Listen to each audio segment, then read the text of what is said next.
মারছে যে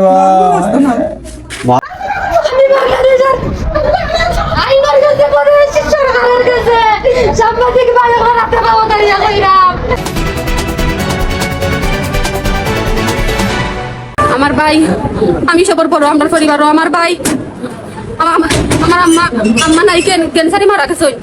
আমার আব্বা মানসিক সমস্যা, এর বাদে আমার আব্বা হন বিছনার দুর্বল একবারে। আমি সবর বড়, পরে আমার বোন, পরে আমার ভাই ছোট আর ওটাই কিনে তার মাথার সমস্যা। কিন্তু আমি এখন মাদ্রাসা যাইতাম, আমার ভাইয়ে আমার এক ভাইয়া দিছে, আমার ভাইয়া কই আপা তুমি যাও গে, আমার ভালো লাগেন না, আব্বা দেয়া লাত লাগ গেছে। এখন কি আমার বাইরে সেলার মাঝে হৃদয় রিয়াতে ধরছে মুমিনর ফুয়াই, আর সবুজে হুকুম দিয়া দিছে, আর আদিকে তার ইচ্ছা মতো চাকুতি ফারাইছে। খেলা চলে এখন আমরা ম্যাচ জিততে একেবারে লাগে চলে।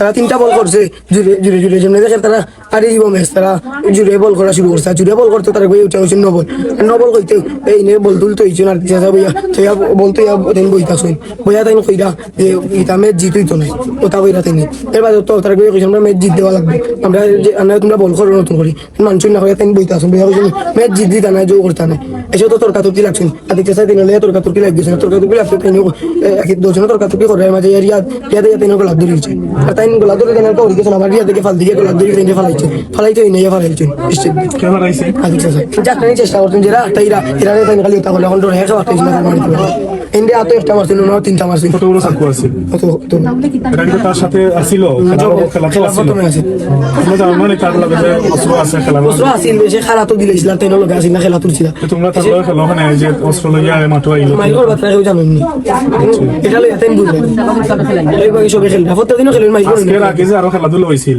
তার তারেকের সাথে তার কোনো আর মনোমালিন্য হইছিল নি বা রানা আউট লইয়া রাং লইয়া ওটা লইয়া কিছু সমস্যা আছিল ও খালি আজকেরও জুড়ে বল করা লইয়া তর্কাতর্কি লাগছিল তার টিকেটের খেলারা আমরাও দোকান বুয়াত বহুত টার্নিং একটা দোকান আছে ওখানে বুয়াত আমরা সেখানে ফারাই দিছে ইয়া দেখি কোনো রক্ত বাসে যার একে ধরছে আর একে ফারাইছে তার আমরা যারা আসলা গালাত খেলাত এরা কইছে ওকে গর্দনা ধরছে আর ওকে ফারাইছে স্যার গর্দনা ধরছে যে কোন নাম কই নাম নাই ভাই নাতে রিয়া ধরছে আর আতিকে ফারাইছে গ্রাম বাসে আমরা সুস্থ চিকিৎসা বিচারিত তার ফাঁসি হইতো এই ধরনের কাজ বাড়ির খেলা লইয়া মারিল মানুষ আরো চাইলে মারিল আর শুরুতে স্টেপ লয়ে আসছিল সাথে আর স্টেপ মানে বের করে দেখাইতেছিল মানুষের স্টেপ নিয়ে আসছিল আতিক, তো তার বাবাও 3টা মারার আসামি। তার বাবার নাম শফিক। তো স্টেপ নিয়ে খেলা শুরুতে আতিক স্টেপ নিয়ে আসছিল, তো স্টেপ দেখাইতেছিল সবাইকে।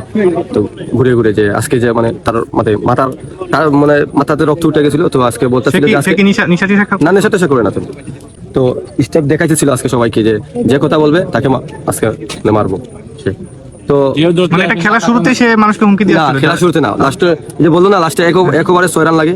আর ওই সময় যে সে জুড়ে বোলিং করতেছিল এটা খেলে আমরা না, তো এটা জুড়ে এটা করতেছিল, তো সে মানে এইরকম ঝগড়া নিয়া তারপরে আরেকটা ছিল রিয়াদ ছিল বয়স 15 বা 16 হইব, রিয়াদ ছিল ওইটা গিয়া 2 রান মানে তারেকে ধরছে, তো তারেকটা ধরিয়া মানে নিচে ফেলা দিছে। আর ওই সময় আতিক উঠতে গিয়া স্টেপ বার করে মানে খুব দিয়া দিছে। পরিবারের অবস্থা কি?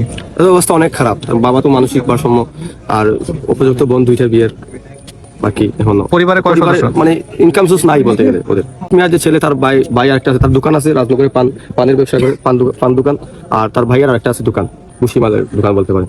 আমি আসলাম মানে রাজনগর থাকা অবস্থা আমার কাছে ফোন গেছে যে খেলার মাঝে আমরা বাড়ির সামনে যে খেলাটা ঠিক আছে আতিকে আমার বাতিজারে পাড়াই নিছে, আর যে মুমিনুর বাড়িয়াতে ধরছে আড্ডা করে ধরছে তাকে পাড়াই নিয়েছে, তার অবস্থা খারাপ, রক্ত বর্ণন না। তুমি তাড়াতাড়ি আও, আমি সাইকেল নিয়ে খেলে আইছি, আমি তো মানুষও মাটি আসছি, আমার মানে ব্রেক পিছিয়ে গেছে, যে সময় বলছে বাস্তব না, এর অবস্থা খারাপ। আমার মাথা ঠিক আছে, কোনো মধ্যে আমি সাইকেল খান লইয়া আমি রাজনগর হসপিটাল গেছি, রাজনগর হসপিটাল ভালো তুইয়া আমি অ্যাম্বুলেন্স উঠিয়া গেছি, রক্ত বর্ণন না। রাজনগর হসপিটাল কইছে যে তোমরা রক্ত বর্ণন না, তোমরা যত তাড়াতাড়ি পাবো বলে রক্ত বহন করিয়া তোমরা সিলেট বা যেমন যাইবে না, রক্তটা বন্ধ করে নাইলে মানে মারা যাইব। অ্যাম্বুলেন্স মনে করে 5 মিনিট লাগছে না, অ্যাম্বুলেন্স 5 মিনিটে গেছে কিন্তু বিয়া শোয়াইছে অক্সিজেন লাগাইছে, তারপর রক্ত দিয়েছে, মারা গেছে। আমি আপনারা সাংবাদিকর হাতে আর বাংলাদেশের আইনের হাতে আমি এই 3জন মানুষের ফাঁসি চাই।